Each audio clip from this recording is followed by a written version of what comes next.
Hey everybody, it's your host Anderson Silver, host with the most something. With the most less amount of time in his hands, I don't know. I don't do this full time, guys. I don't do this full time.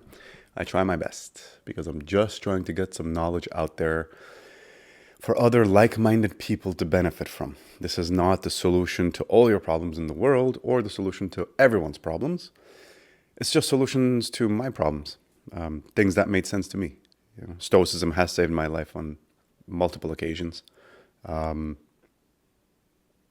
I guess I'm just trying to share a little bit of the things that clicked in here because I know many of you are benefiting from this. Thanks to all the messages you're sending, the conversations. Thank you very much for those of you who reach out. That's my payment. As you know, there's no advertisement on this. What I get out of it is good conversations and knowing that I'm helping other human beings. So, Anderson Nation, I know we're small, but keep it tight, okay? Let's keep communicating. Today we're reading chapter 8. I believe this is episode 12.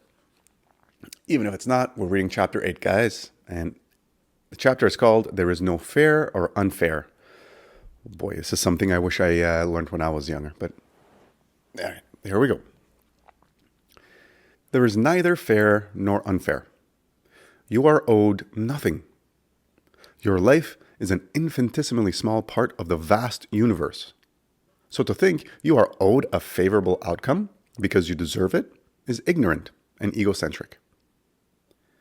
What's more, considering an alternative reality where the results of events are more favorable for you is ludicrous and harmful to oneself. Quote, if I only had gotten that job, end quote. Or, quote, if only this had happened or that had happened, end quote, are self-inflicted wounds. There is no if. There only is. And you quite literally have no choice in the matter. So why bother to wish and hope for another sci-fi, hypothetical, non-existent alternative universe where things could have or would have gone differently? The universe did what it did. There is no altering reality. There is no going back, and there is no real option to change what happened. So why would you waste any time thinking of this alternative reality? Or worse, make yourself upset over not having said alternate reality? Time is fleeting.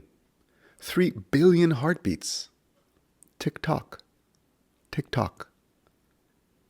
Do you want to spend the next 100 or 500 or 1,000 heartbeats in angst due to your own imagination running amok?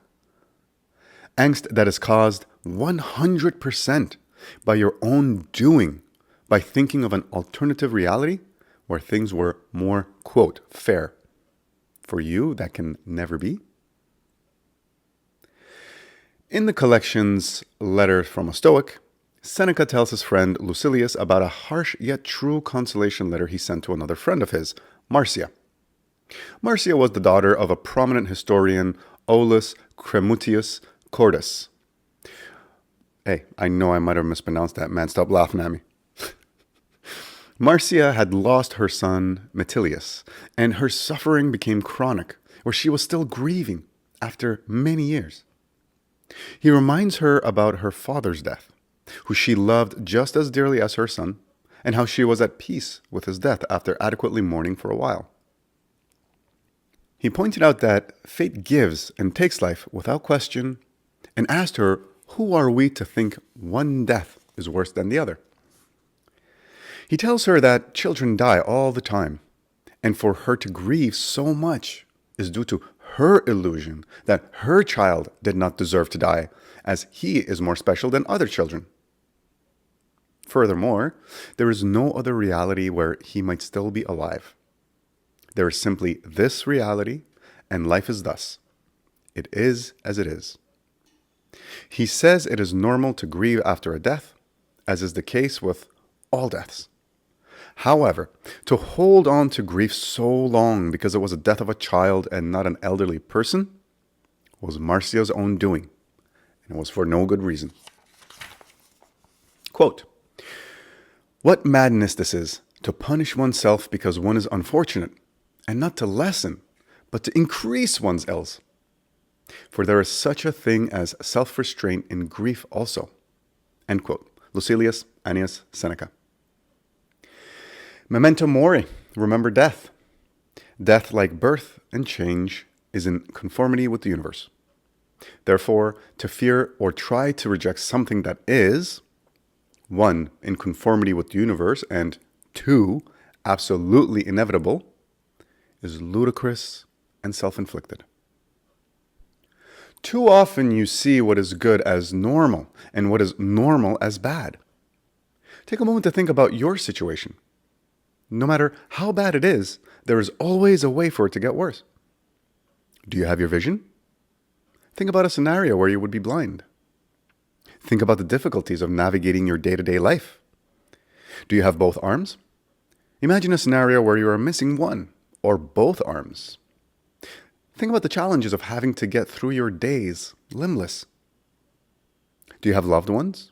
Think about a scenario where one, some, or all have passed tragically early.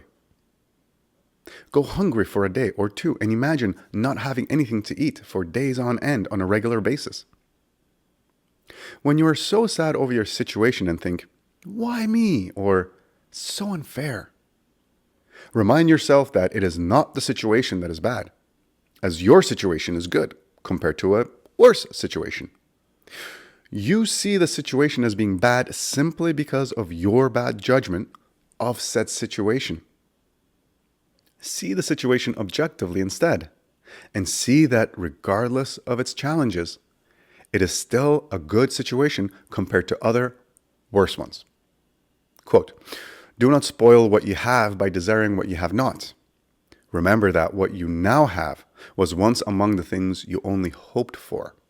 End quote. Epictetus. The point is, no matter what ails you, there is always a way for things to be worse. And this is what you have to meditate on, as it is the only way you will not take your current situation for granted. And when your situation is good, remember, the universe did not provide you with this good fortune because it owes it to you. Your reality is the way it is, period. And so your situation is good only because you judge it to be good. Do not imagine a scenario where things are better for you.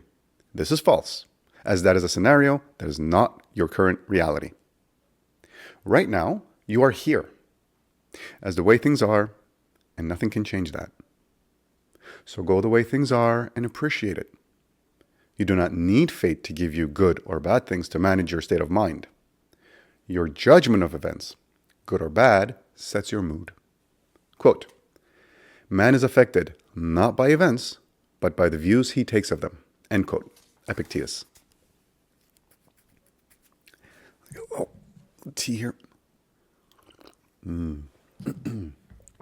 Linden tea, y'all. Some linden tea. I don't actually drink tea because there's caffeine in it. I don't know if you guys know this, but all tea is from one plant, whether it's black or green or Earl Grey, whatever. It's one plant, the tea plant. Any other leaf that you steep in hot water is called tisane or herbal tea. That's what I drink. Not that you care. Just sharing because this is intimate somehow. Our sensory nerves are fast. Very fast. They speed information of our surroundings to our brains in microseconds. However, as you form your judgments and responses to an external event, remind yourself that the event, albeit by microseconds, is already in the past.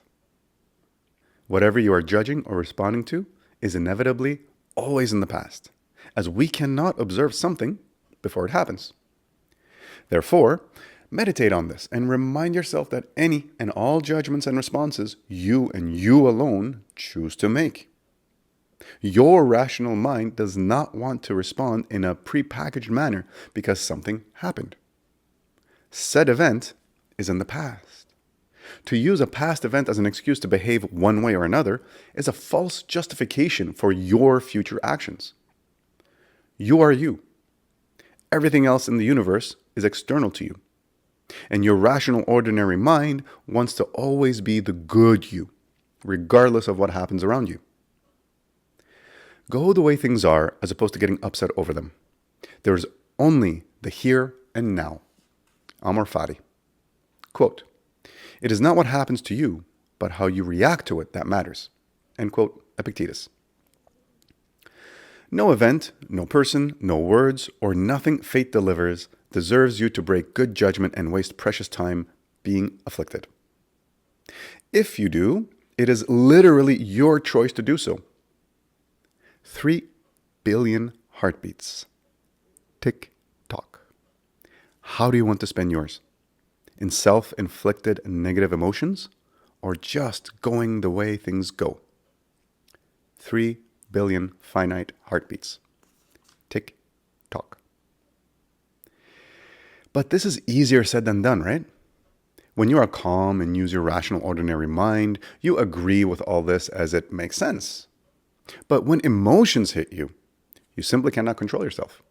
Or rather, it is very difficult to control yourself. However, you must. Your rational, ordinary mind does not want to keep living this Dr. Jekyll and Mr. Hyde situation. And so, meditate on your rational mind. Meditate on the bridge with its pillars standing firm in the water, while the water rushes past. Your rational, ordinary mind is the bridge with the pillars, and your emotions are the water. See them, recognize them, and accept that they are there and may change your mood. A pocket of cold water will temporarily change the temperature of the pillars, right?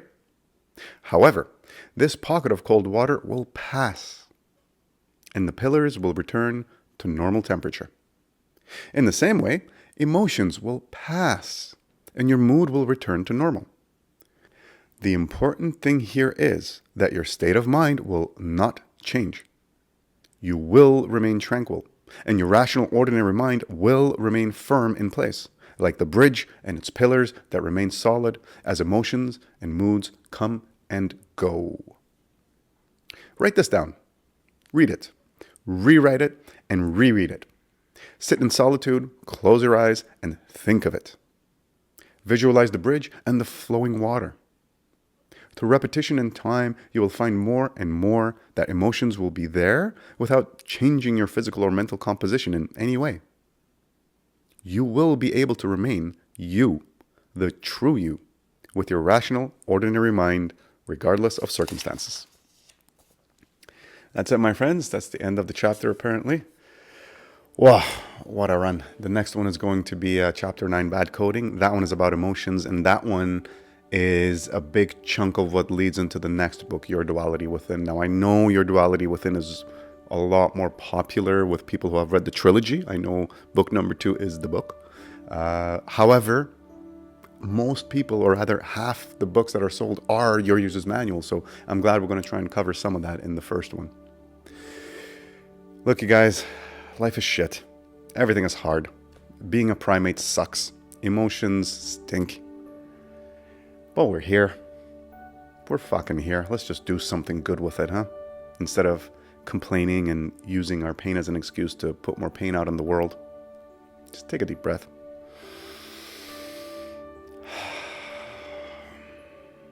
Think about who you are. Realize what this is. Simulation at best. It's all bullshit and nonsense. It could just be a test for all we know.